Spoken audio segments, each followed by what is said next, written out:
Garut itu dari 27 ketiga paling bawah. Tiga paling bawah. Tiga paling bawah terus. Udah sekarang sudah naik dari ke 14. Karena ada SMA 15 ya. Ya.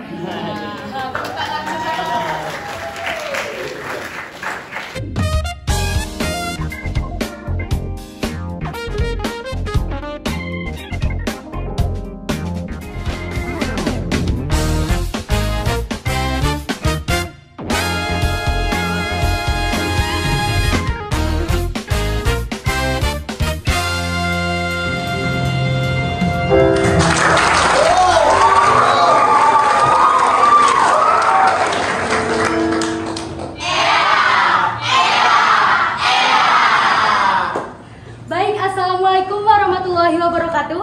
Waalaikumsalam warahmatullahi wabarakatuh. Berdirinya saya di sini akan menghibur para jomblo-jomblo sekalian.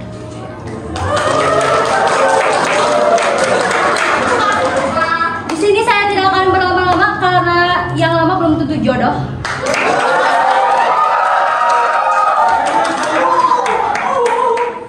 Kemarin saya main pakai motor. Main kemana aja gitu, pas ngeng, polusi udara, sesak. Dalam hati gue, buset dah, ini apaan? Ternyata ini asalnya dari tambang pasir secara ilegal dan berlebihan. Mereka mah enak ya, menang duit dari hasil tambang. Sedangkan gue menang penyakit. Udah mah hidup susah, tambah susah.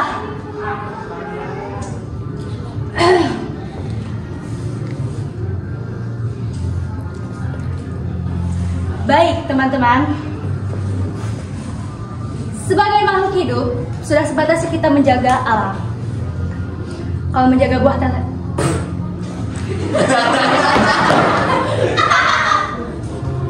kalau menjaga hati buat kamu mah takut di ghosting.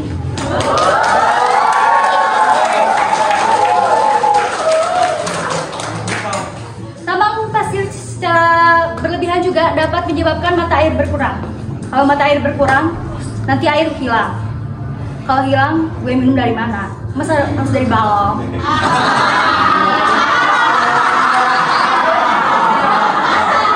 Kalau mandi pun, masa harus nunggu hujan? Keburu awak gue bawa awak.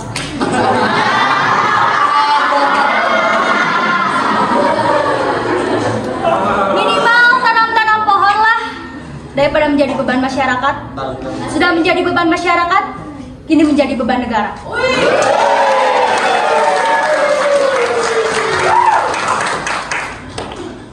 Maka dari itu, marilah kita sama-sama menjaga lingkungan. Bila lingkungan kita terjaga, maka penjajahan di atas dunia harus dihapuskan karena tidak sesuai dengan peri kemanusiaan dan peri keadilan. Allahu Akbar. Salah. Bila lingkungan kita terjaga, maka hidup akan menjadi asri dan nyaman. Tapi ingat, jangan korupsi. Baik teman-teman, terima kasih yang sudah menyumbangkan kotak tertawanya walaupun garing. Ada pantun. Jalan-jalan ke kota baru. Kurangnya berarak-arak. Kalau mereka tidak ingin tahu, maka kita yang harus bergerak.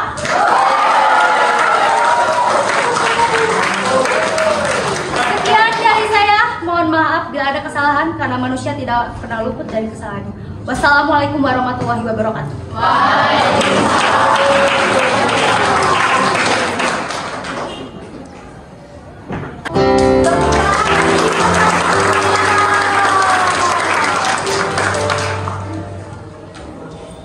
Ini keren, ini jarang-jarang ada yang membawakan stand up comedy dengan tema seperti ini. Penonton juga pernah ngalamin nggak seperti yang dialamin oleh Kiko Saputro ini? Kiko Saputro, aku mau nanya nih, apa sih motivasinya buat Kiko Saputro untuk bisa tampil dalam acara ini dengan tema ekosistem, terus ininya tetap komedi? Ya, kita kan sebagai generasi Z, nanti kita yang akan meluruskan kan. Sudah sewajarnya kita harus menjaga lingkungan juga.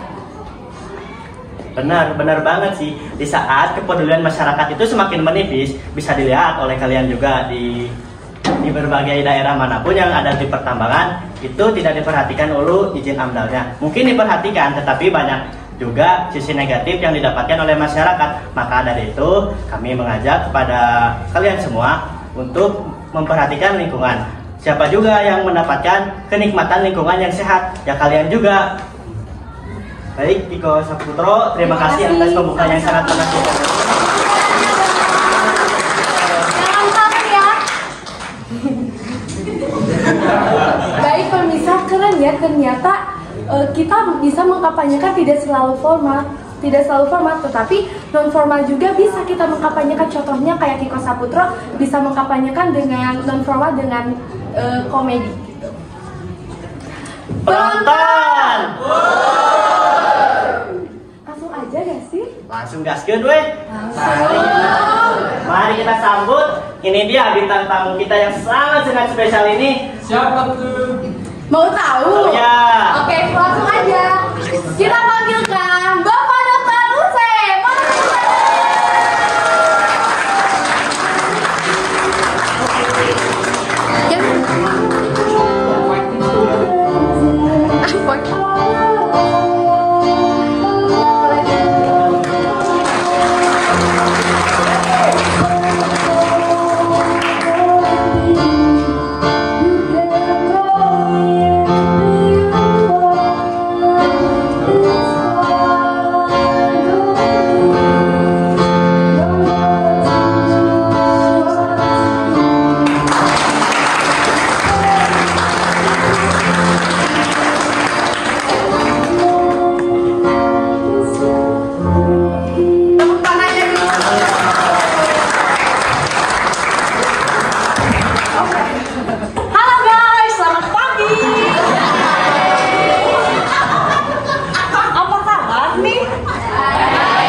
Malu better aku mah sekolah di sini tuh jauh tinggi kayak gunung.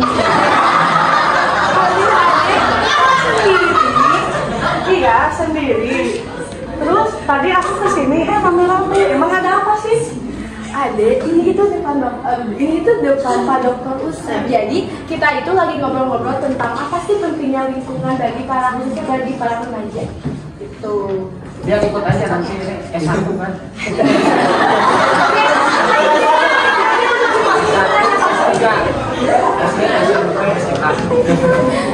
Ini Pak bedanya SD-nya nih Pak. Besar ya? Iya Bu. Bapak. Kelas berapa? Kelas 1. Satu yang besar. Ya,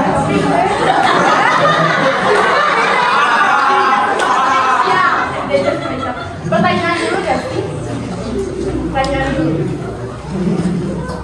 Halo Pak, di dalam CV Bapak itu ada moto yang membuat saya ini sama teman-teman mungkin penasaran ya, yang berbunyi motivation is mechanic of life. Maksudnya itu apa?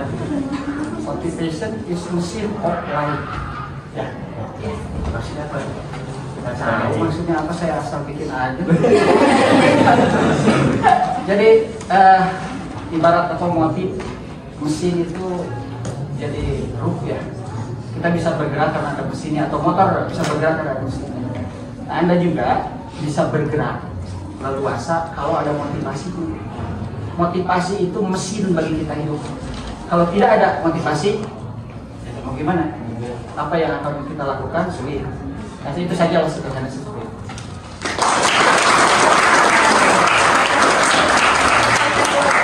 Sebenarnya kita masuk ke pertanyaan, mengapa SMA 15 Garut memilih tema gajah hidup berkelanjutan yang berbeda?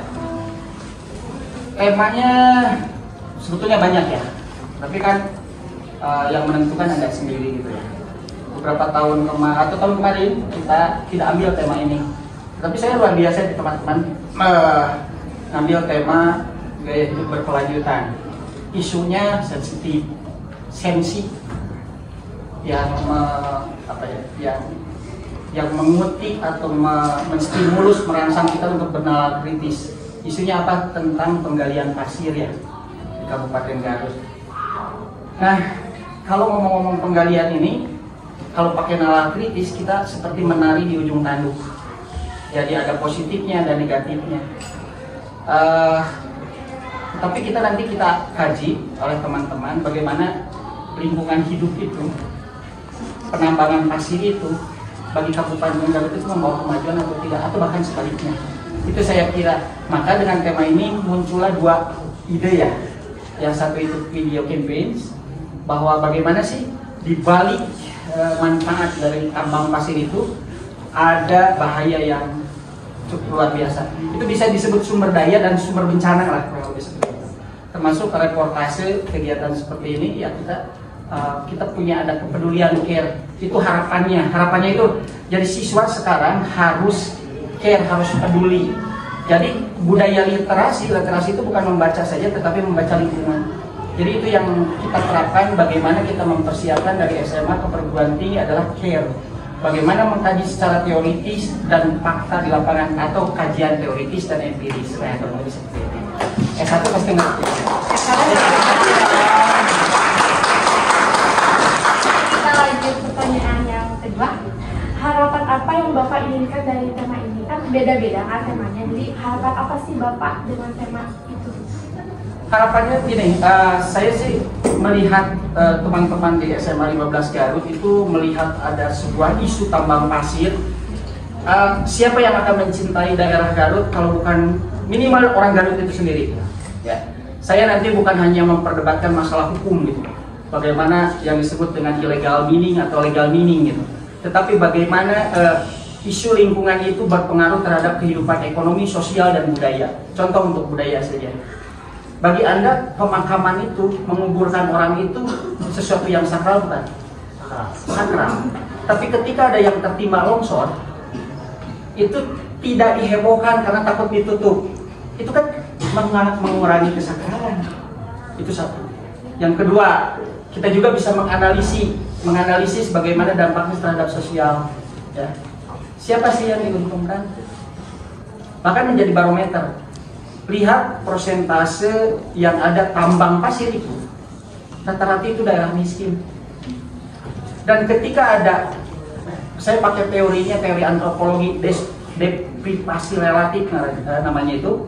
Jadi ada kesenjangan harapan dengan kenyataan. Dengan dibuka tambang pasir, harapan itu mereka bisa bekerja gitu. Tapi kenyataan tidak tercapai, itu justru memicu konflik. Banyak sekali teman-teman konflik. Di Lumajang ada kasus Salim Kancil dan Tosang yang kepalanya itu sampai dipacul, kan gitu. Siapa yang diuntungkan? Dan itu kita bedah di sini. Dan itu akan menstimulus daya nalar kritis kita. Kita juga bisa responsif kepada lingkungan. Nah, dan ini kajian ini manfaatnya mungkin tidak dirasakan sekarang. Mudah-mudahan nanti menjadi bekal untuk anak cucu kita.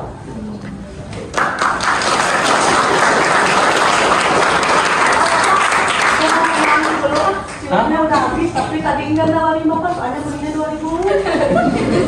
Oh ya, Mau pulang dulu sendirian atau diantar sama saya supaya saya nggak lama di sini? enggak mau diantar sama Ega. Oke. Jemput ya. Oke. Terima kasih ya. Cepat ini sudah. Ya udah dah, takut dicuri.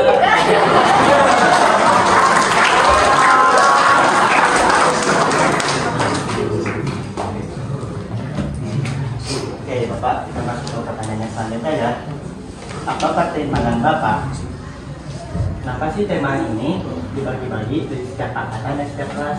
Ya, yang pertama supaya kita memanagenya itu bisa lebih dalam tanda kutip lebih terarah gitu ya. Memang frame-nya kurikulum merdeka, tapi bisa dikatakan bisa setengah merdeka atau tidak karena temanya kita tentukan juga ya. Satu yang diperhitungkan itu adalah SDM-nya, SDM itu ya. Terus interest ketertarikannya, beberapa tema diajukan ternyata hal yang sangat luar biasa di luar dugaan.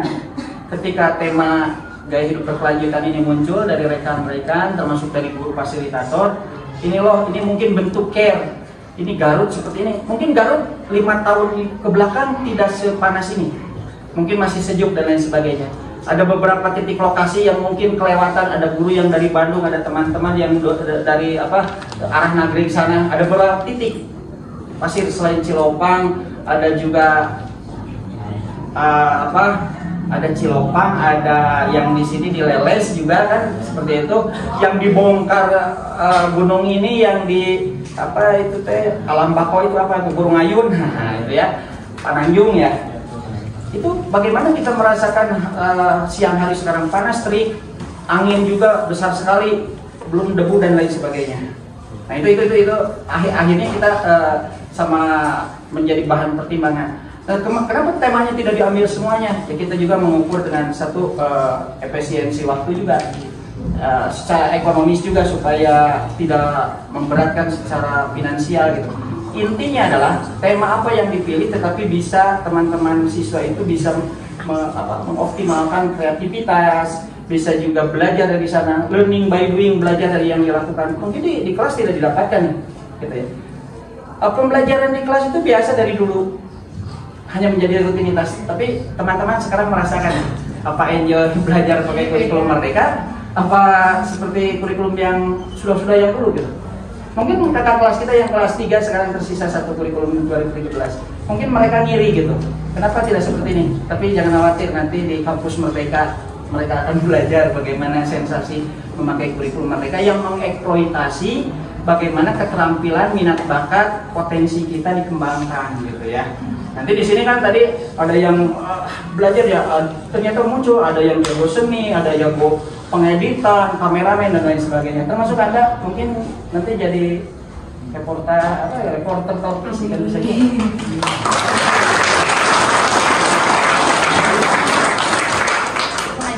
Pertanyaan berikutnya, apa sih kesan-pesan Bapak terutama untuk siswa-siswi SMA Negeri 15 Garut, kesan-pesannya terutama untuk SMA Negeri 15 Garut yang sudah melaksanakan proyek K5 ini?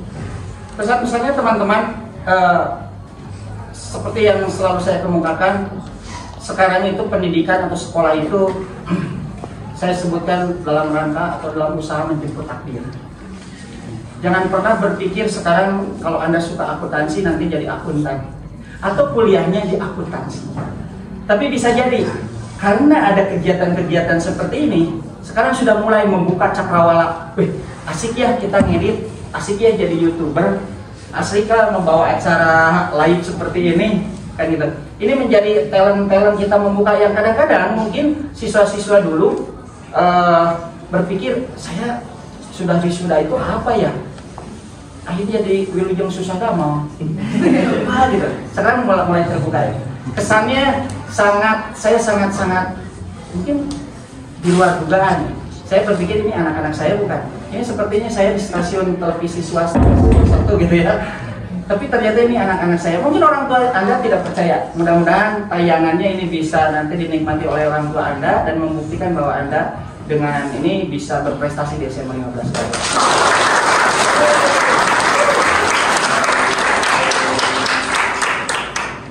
Iya, ternyata kita juga nggak ngundang narasumber Pak Dokter aja. Ternyata ada lagi nih narasumber yang cantik.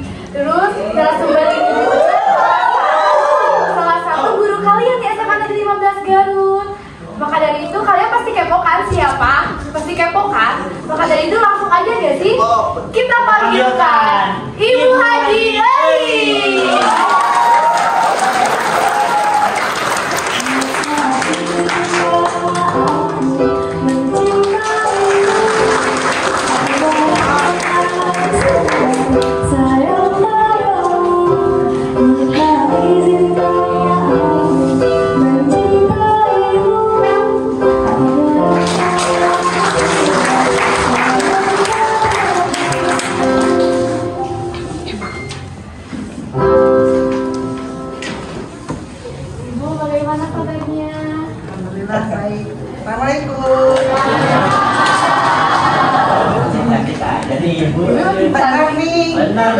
Alhamdulillah kita kembalikan kepada yang membuatnya.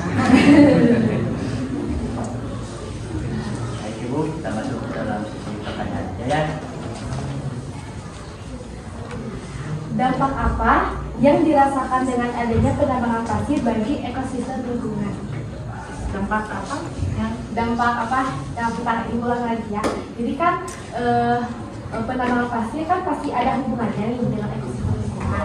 Maka dari itu saya boleh menanyakan kepada Ibu dampak apa yang dirasakan dengan adanya penambangan pasir bagi ekosistem lingkungan? Ya baik, saya mau mencoba memberi ulasan sedikit. Kalau ekosistem itu kan para pelajar sudah tahu bahwa ada interaksi antara makhluk hidup dengan makhluk tak hidup atau komponen biotik dengan komponen abiotik. Nah sekarang penambangan pasir berarti ada komponen abiotiknya yang secara alami dirusak atau misalnya secara alami dihilangkan atau secara alami dikurangi.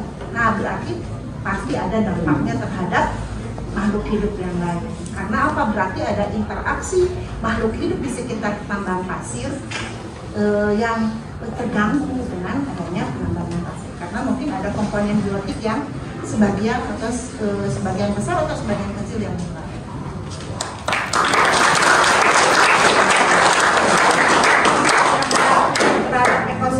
Ekosistem itu kan berarti tidak hanya makhluk hidup saja.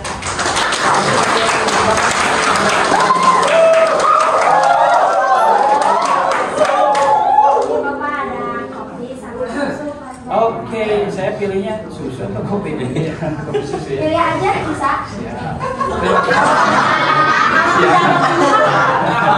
Jadi ya dipilih.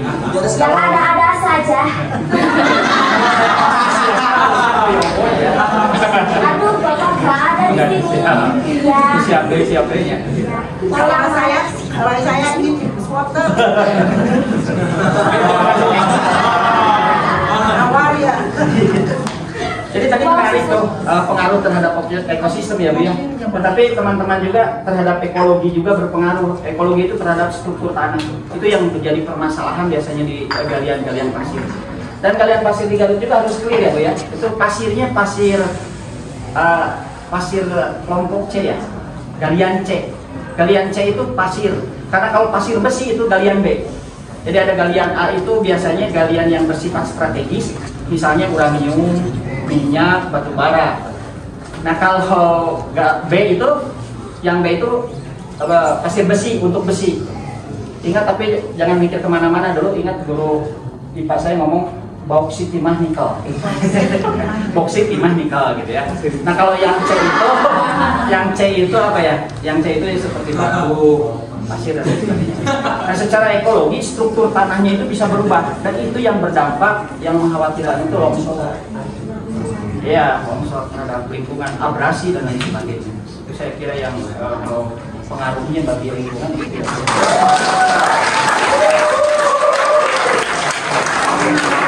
Kalau misalnya lingkungan ya terganggu, misalnya ada longsor, kemudian ada banjir dan sebagainya, berarti sudah mungkin banyak korban lagi. Korban itu bukan berarti korban dari manusia, bisa dari korban makhluk hidup yang lain.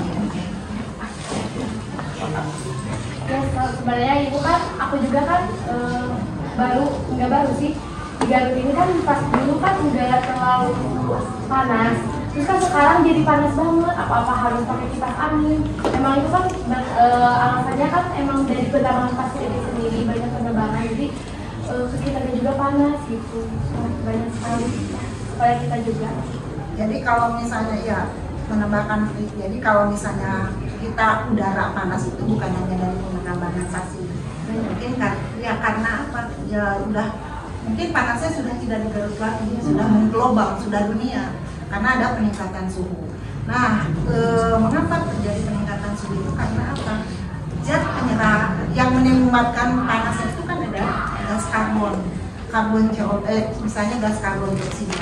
Nah, karbon dioksida itu kan kalau misalnya di udara itu dia akan diserap banyak oleh tumbuhan untuk fotosintesis. Nah, karena banyak ditebang, karena banyak sudah berkurang berbagai macam tanaman, maka akhirnya gas karbon di atmosfer itu berkurang, terserapnya oleh tumbuhan. Akibatnya ini terjadi pemanasan global karena terakumulasi terjerembab gas rumah kaca. Kita bahas ya.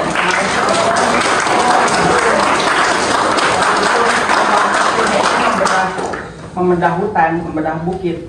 Padahal berdasarkan Undang-Undang Nomor 32 tuh, Minerba itu minyak, mineral dan batu bara. Itu sebetulnya yang bisa ditambang itu pasir itu endapan. Misalnya kalau ada gunung meletus ke Cimanuk, ada endapan lumpur pasirnya, itu yang ditambang seharusnya begitu. Seharusnya di sungai gitu. Ini kan masalahnya hutan ditebang, hutan diratakan, makanya serapan air, sinar matahari bisa langsung seperti itu. Belum lagi polusinya, debu juga membuat panas juga kan seperti itu. Itu yang tentunya yang membuat prihatin kita di daerah Garut yang terkenal jadi dulu itu Swiss Panjapa, sekarang itu mungkin jadi Papua Panjapa seperti itu nanti ke depan.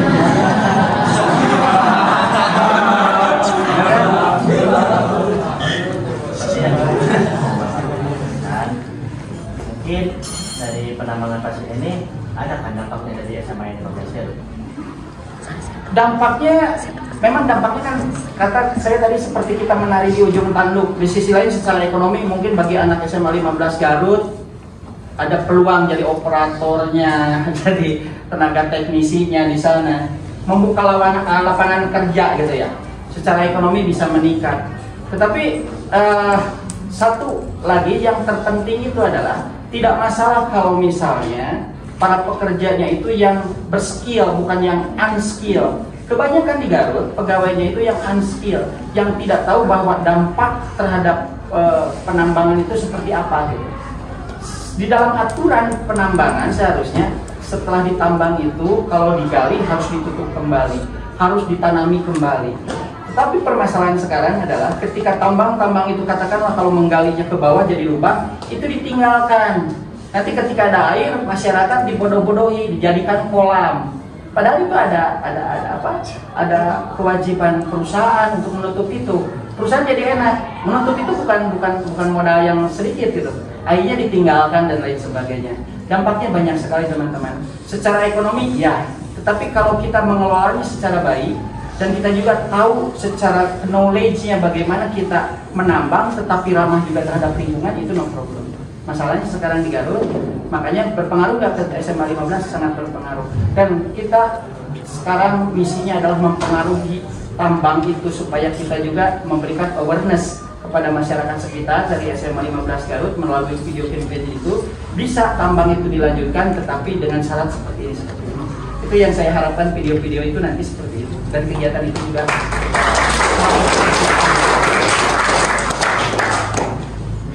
Bagaimana nih Bu caranya supaya siswa-siswi SMA Negeri 15 Garut ini bisa menjaga lingkungannya? Menjaga lingkungan bagaimana? Jadi bagaimana caranya siswa-siswi SMA 15 Garut ini untuk menjaga lingkungan terutama di SMA 15 Garut? Ya. Mau permisi dulu, mau Kenapa? dulu, itu takut kebakaran. Kebakaran apa? Itu dimasak, nggak disetrekin itu ya kompornya. Nggak ada teman susu? Ada. Itu aja ini ya Kak.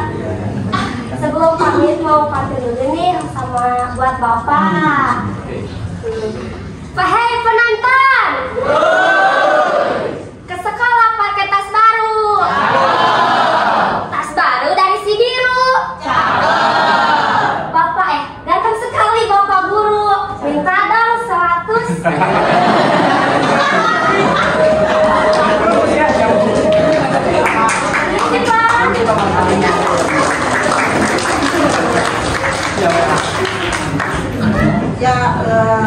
Tadi ya pertanyaan mungkin tidak berkaitan langsung dengan penambangan pasir ya, tapi isu lingkungannya dibawa misalnya ke SMA. Nah itu sebenarnya itu dari hal kecil yang dulu mungkin udah puluhan tahun dari mulai ibu kesini sampai sekarang itu ibu bawa mungkin semua guru juga mungkin jadi kalau misalnya buang sampah itu harus pada tempatnya bukan pada temannya. Nah, tapi kenyataannya selama waktu itu belum ada hasilnya sampai sekarang. Termasuk dengan berbagai cara, misalnya yang masuk ke dalam intrakurikuler atau misalnya masuk ke dalam mata pelajaran biologi. Misalnya kalau udah tahu teorinya buang sampah pada tempat. Tapi kalau ibu lihat dari mulai gerbang sampai sana itu sudah tidak artinya pas bersih awal saja, pas nanti setelah istirahat atau menjelang istirahat terus sudah banyak sampah. Nah itu yang pertama ya. Yang kedua isu lingkungan sekarang isu global, isu yang sedang tren bahwa kita itu harus bukan orang-orang sudah melakukan gerakan zero waste. Artinya zero waste itu adalah menghasilkan sampah yang nol. Jadi artinya tidak ada sampah. Nah itu kita jangankan sampai sana dan itu Allah sudah level tinggi mungkin ya. Maka kita mulailah dari diri kita sendiri itu untuk mengurangi jumlah plastik. Nah, bagaimana cara mengurangi jumlah plastik di sekolah? Ini dari sekolah saja dulu, dari level sekolah. Misalnya kalau misalnya jajan, maka kalau misalnya jangan selalu harus pakai kresek. Apalagi kalau misalnya terpaksa harus pakai kresek, maka ini untuk mengurangi ya, untuk sedikit demi sedikit mengurangi. Kalau misalnya yang jajannya 5 orang, maka nanti kreseknya udah aja cukup 1. Ya, kemudian kalau misalnya, nah itu bisa tidak, memang susah, memang kita harus out of the box, artinya keluar dari zona nyaman. Nah sebenarnya memang ibu juga belum bisa seluruhnya, tapi kita harus berusaha ya mengurangi jumlah plastik, bawa botol minum dari rumah, tidak bawa air mineral yang nanti sekali buang. Itu berapa plastik, coba dari SMA 15 saja berapa kilo jumlah plastik yang dihasilkan per hari. Nah itu ya mungkin yang pertama ibu pesan pesan yang pertama adalah bahwa mari kita sama-sama buang sampah dimanapun kita berada, khususnya di SMA Negeri 15 Garut, buanglah sampah pada tempat. Yang kedua, mari kita sama-sama mengurangi jumlah plastik ya, mengurangi jumlah plastik dengan kemampuan kita sendiri. Kalau orang mas gini, yang artinya menghasilkan jumlah sampah yang nol itu misalnya gini. Sekarang kalau misalnya kita beli baju, nah beli baju itu diharapkan jangan terus saja ditumpuk, ya termasuk ibu masih kayak terus saja ditumpuk, ya maka berusaha terus saya bertumpuk. Nah orang lain mah kalau misalnya sudah tidak terpakai dan memang sudah tidak layak misalnya untuk diberikan, maka dibuat sedemikian rupa si baju yang bekas itu dibantu pakai tas atau pakai keset atau pakai lap, jadi terus berguna, tidak ada sampah, tidak ada sampah yang dibuang ke tempat sampah, bukan sampah Didaur ulang ya, artinya didaur ulang, di reuse, di recycle dan sebagainya ya.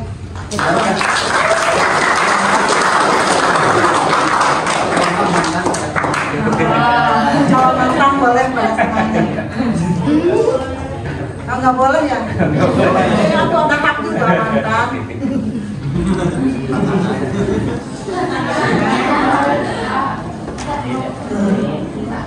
Kami juga telah mengundang suatu pengacara yang ternama di Indonesia. Pasti Bapak tahu lah, hobinya itu main cewek Pak. Ya, suka bling-bling. Pasti batu alinya 2 miliar ya? Ya, itu Pak, betul. Bukan terbuka. Saya nelfon izin telepon dulu ya Pak. Oke.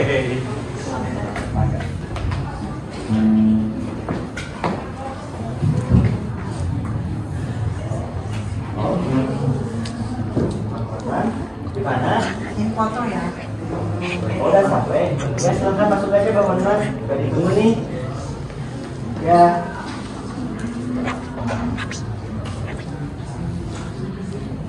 Nah, setelah yang tadi udah saya sebutkan ciri-ciri ya, mari kita panggilkan bersama-sama ya Ibu Bapak. Penonton juga boleh manggil kok. Boleh panggil kok, sok boleh panggil. 1, 2, 3. Kita panggilkan, ini dia. Hotline Harvey.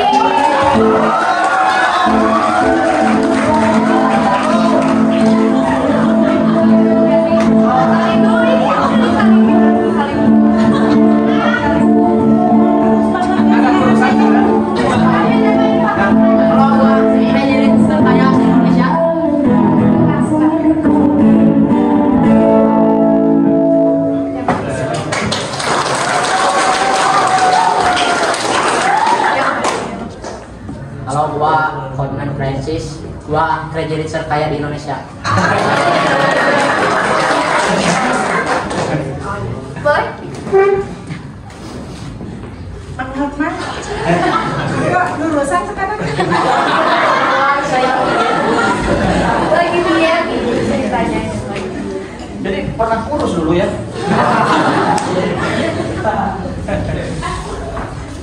Nah, mau nanya nih, kan udah yang tadi Bapak sebutkan penambangan pasir sampai berhutan, kan itu dari suatu perusahaan kan?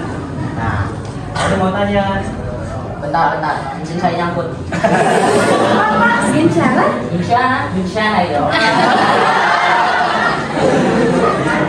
Nah, ini jikalau suatu perusahaan tidak mengurusi izin AMDAL dulu, gimana tuh Bang?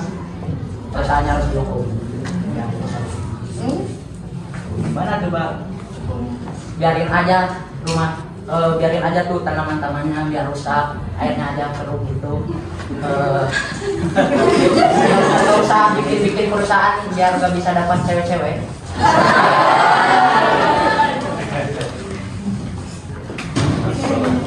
Nah, ini Ini KW ya? Pak, selamat datang. Hotman Paris Hutagaluh. Ya.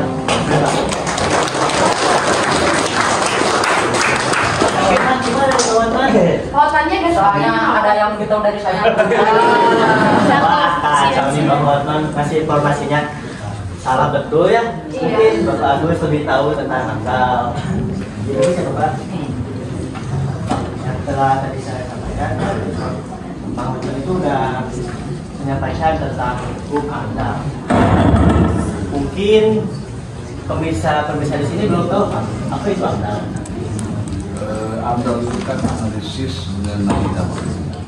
Jadi bagaimana menilai dalam suatu pekerjaan apakah dia bisa merusak lingkungan atau tidak. Nah, itu harus dilakukan penelitian oleh tim AMDAL. Ini kalau ngomong dengan orang hukum tegang sekali ya tempatnya. Boleh saya pantun dulu ya? Boleh pantun? Beli mie bakso buat Kang Agus. Di bawah kursi ada tikus. Supaya silaturahmi ronsolnya bagus, bisakah nanti konsumsi dibungkus?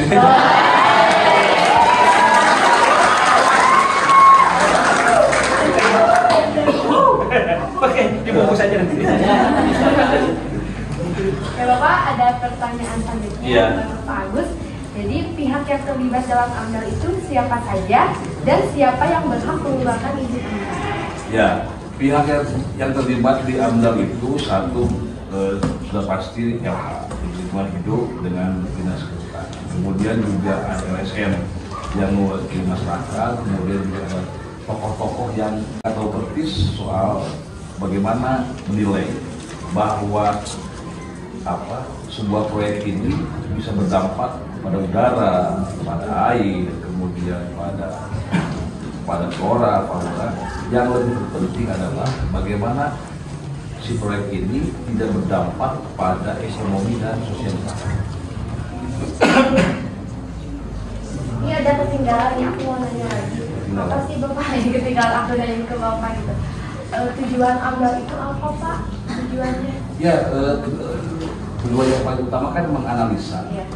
Sehingga apa yang didirikan, contoh lah, sebuah hotel didirikan di komplek A, apakah dia nanti bukan hari ini tapi untuk di waktu depan, apakah dia akan berdampak pada lingkungan ataukah dia akan rusak lingkungan? Nah itu sehingga dianalisis lah.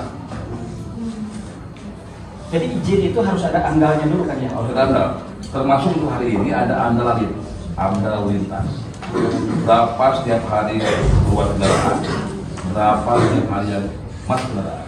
Nah yang menarik Kang Agus, tempo hari heboh mantan bupati kita Pak Memo itu menginspeksi galian pasir di di Leles dan ternyata setelah diverifikasi tidak ada izin. Izinnya dari provinsi dan beliau komplain masa provinsi memberi izin tapi tidak ada rekomendasi dari kabupaten. Nampaknya kita juga harus update informasi ya. Ternyata sekarang sudah keluar Undang-Undang Nomor 3 tahun 2020 bahwa penambangan semua diambil alih oleh pemerintah pusat. Provinsi. Nah, yang 2020 ini kalau dikaji kembali itu diambil oleh pemerintah pusat, provinsi untuk analisis lingkungannya gitu. Artinya saudara-saudara ini juga kan harus diperhatikan oleh kita bagaimana provinsi dan pusat bisa mengetahui kultur lingkungan sekitar itu yang harus diperhatikan. Harusnya memang di tingkat kabupaten. Di tingkat kabupaten kan begitu. Contoh, tahu daerah. Iya. Ya, contoh kalian di Kecamatan Leles, katanya tidak berdampak. Tapi per hari ini ketika hujan, Leles banjir. Betul. Padahal selama ada Leles tidak pernah banjir. Ini yang perlu dianalisis. Dan saya yang tidak habis pikir itu kalau bukit nih, kenapa tidak diratakan gitu kan, dari atas gitu. Tapi di akhir itu disisakan.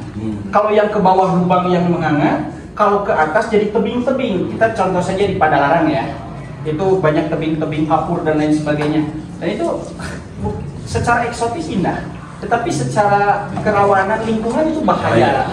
Nah itu saya kira kalau dilihatnya tidak ada, kita teman-teman siswa SMA 15, kita sebetulnya menganalisa itu bukan sampai kepada dampak lingkungannya saja, tetapi bagaimana responsibility perusahaan setelah tambang itu memperbaiki keadaan. Kita masih ingat kalau nebang kayu satu diganti dengan 20 bibit gitu dan lain, atau 20 pohon dan lain sebagainya. Ini responsibility itu yang nampaknya yang sebenarnya begini Pak. Cara hukum gimana? Pak jadi pertambangan boleh saja, tapi dengan alat manual. Jadi kalau manual itu habisnya bisa diprediksi berapa puluh tahun. Tradisional.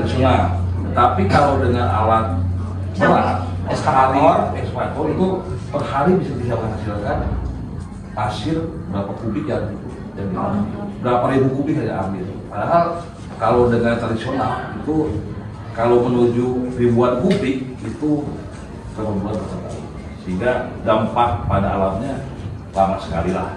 Tapi saya perlu cross check juga, kalau tradisional berimbas kepada pendapatan rakyat masyarakat, kalau yang pakai ekskavator biasanya ke PAD ya? Enggak juga. Sama-sama saja. Oh sama-sama saja. Sama saja karena kalau PAD itu pendapatan asli daerah itu diambil dari hasil per hari. Nah itu tuh adanya AMDAL, jadi semua kepentingan diakomodir. Hanya memang untuk yang Leles, saya juga mengajak semua untuk berpikir lebih sensitif atau lebih kritis. Karena apa? Karena memang ini kan untuk juga keselamatan kita semua. Hujan saja 2 hari saja hujan terus-terusan itu akan berakibat longsor dan banjir. Itu kalau AMDAL-nya itu kalau kita tambang pasir yang di Leles itu satu kasus itu berarti longsor banjir. Ya. Longsor banjir. Udah jelas polusi debu. Dan mungkin teman-teman juga AMDAL juga kalau galiannya beda. Kalau misalnya emas biasanya ada metannya itu ya. Kalau ada gas metan, terus misalnya si galiannya tutup airnya itu tingkat keasamannya itu luar biasa, zat besi dan lain sebagainya. Dan itu tidak sehat. Itu tidak sehat. Itu juga limbah, saya kira kan seperti itu.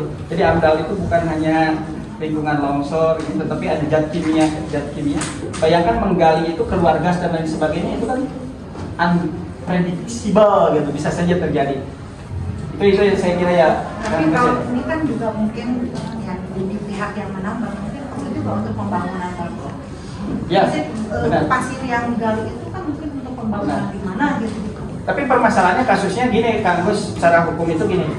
Rata-rata CP ini yang besar, mereka itu ngambil dagingnya saja. Makanya kalau memang saya kalau Garut baca dalam literasi dari awal itu, Garut itu gunung itu diratakan supaya rata, tadinya untuk perumahan atau rumah-rumah untuk ada PT Censi di sana, pabrik. Dan itu saya kira no problem, jadi pabrik tidak masalah. Tetapi ini penambangannya jadi terus-terusan, tebing-tebingnya menganga dan lain sebagainya. Makanya saya tidak heran kenapa tidak diratakan begitu ya. Itu diambil daging-dagingnya saja, Bu. Akhirnya itu yang saya harus dikritisi, itu nampaknya berdampak lingkungannya sangat berbahaya gitu. Tapi kalau diratakan, tidak diambil dagingnya saja, katakanlah tanahnya itu untuk pengurukan dan lain sebagainya, rata, dan itu bisa memfasilitasi perumahan di daerah memang perusahaan.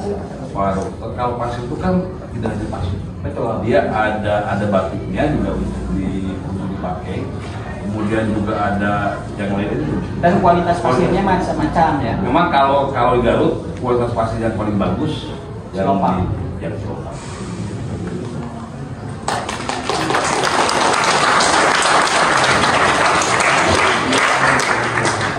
Mau nanya nih Pak, kan udah ada sebutin ya, boom, ada beberapa pasal yang mau koordinasi kita baru perusahaan itu kan demi tidak nakal.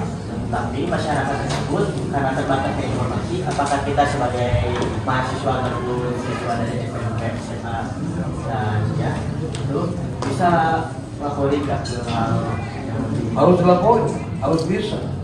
Generasi muda tuh harus berani. Tidak boleh ada kesalahan di dulu, harus dibuka. Termasuk kalau memang tambang relasi ini berbahaya bagi kepentingan masyarakat Garut, harus disekor. Nggak ada urusan apakah dia di-backing oleh pihak kepolisian, pihak TNI atau pihak mana. Generasi muda harus berani menunjukkan bahwa ini salah, ini benar. Tapi pesannya juga mungkin gini Kang Agus ya, bagi generasi muda kita juga, karena saya basicnya sejarah, ada buku yang sangat bagus namanya itu Perempuan Lokal versus Penggalian Pasir Global. Itu buku itu tebalnya 304 halaman, diterbitkan 2014, namanya oleh Titi Karwati dari Yayasan Obor Yogyakarta. Di sana itu kasusnya di Bengkulu, penggalian pasir. Karena inilah bibit-bibitnya ketika ada kesenjangan dengan diimbel-imbeli dengan kesejahteraan, padahal penduduk di sana yang tidak berkelas, unskill, hanya sebagai disebutnya itu hanya pati atau burandial saja. Burandial itu hanya buruh saja. Dan kedatangan para pekerja dari luar, kan dalam undang-undang sebetulnya penambangan itu adalah masyarakat lokal. Datanglah nikah dengan orang sana, terjadilah kesenjangan, itulah jadi konflik sosial. Dan itu yang terjadi adalah bagaimana terjadi demo-demo, dilaporkan ke aparat, tetapi jangan salah, kadang-kadang di pertambangan ini perusahaan itu pintar, berafiliasi dengan aparat, mendukung kadesnya. Jadi kades akhirnya dia dikasih legitimasi, Bu. Jadi ketika dia mengajukan protes, itu sepintas angin berlalu saja. Akhirnya yang demo ibu-ibu. Itu demo damai. Di sini the power of emak-emak. Karena bapak-bapaknya itu dunia terbalik, ngasuh anak-anaknya di rumah dan masak. Ibu-ibunya demo. Karena dia pinter. Itu kasus dalam buku itu. Karena apa? Tentara Satpol PP dihadapi oleh ibu-ibu luluh lantak. Tidak bisa itu untuk supaya tidak ada proses apa namanya itu bentrokan gitu. Ya. Ya. Dan kita juga harus belajar dari kasus Lumajang, Salim Kancil dan Tosan. Itu aksi damai, Pak, aksi damai. Tetapi karena kadesnya dan babinsanya ini apa kong kali kong, itu ketika demo bikin demo tandingan. Tapi pada malam itu demo tandingan dilarang oleh Babinsa. Katakan saja harusnya kerja bakti saja deh.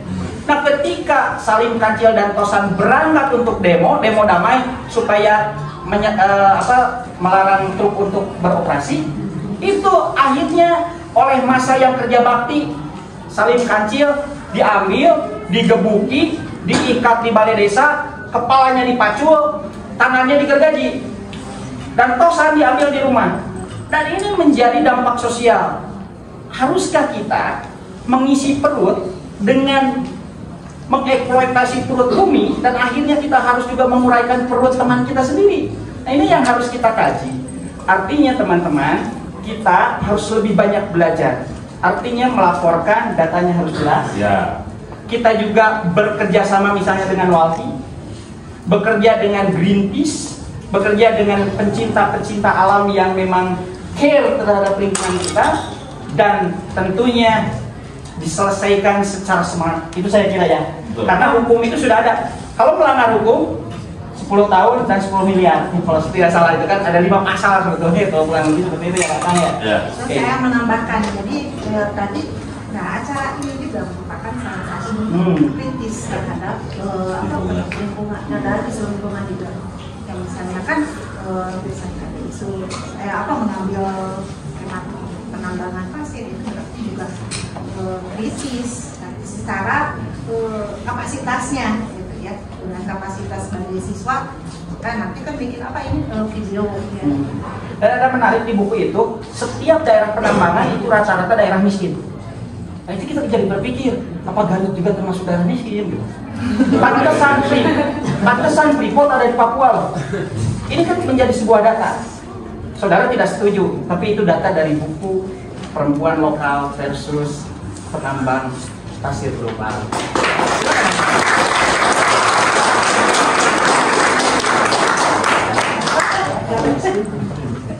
Garut itu dari 27 3 paling bawah. 3 paling bawah. 3 paling bawah terus. Udah sekarang sudah naik jadi ke 14. Karena ada SMA 15 ya. Ya.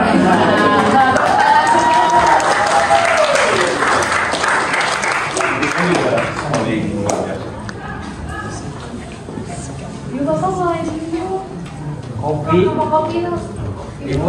Hangat susu. Ada kopi? Ada kopi?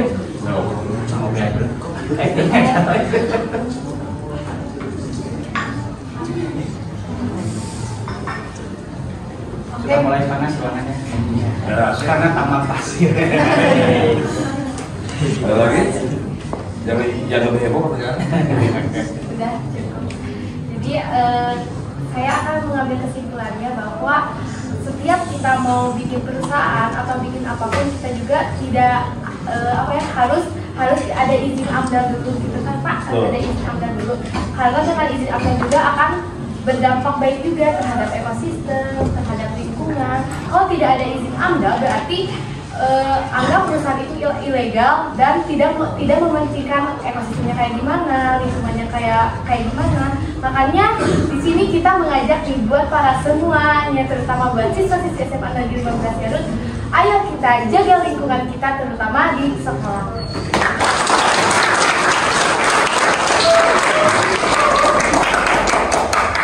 Baik, Ibu, Bapak, kami sangat berterima kasih sudah hadir di acara ini. Ini suatu kehormatan bagi kami bisa memberikan kepada ibu sekalian. Pertama kan Ibu menjelaskan tentang ekosistem, Bapak menjelaskan tentang lingkungan, Bapak juga menjelaskan tentang izin Anda. Maka kan kita menjelaskan itu semoga buat kalian semua juga bisa bermanfaat dengan materi ini. Oke, ada closing apa Pak? Waduh.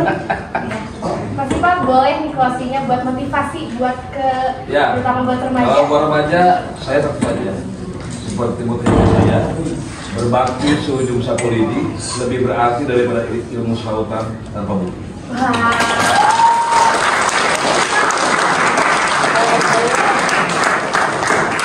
Bagi teman-teman, karena ini isunya lingkungan, jadi jagalah lingkunganmu karena itu rumahmu. Kalau itu mengadopsi dari ini lagi 3 M. Mulailah dari diri kita sendiri, mulailah dari hal yang kecil dan mulai sekarang. Jadi kalau kita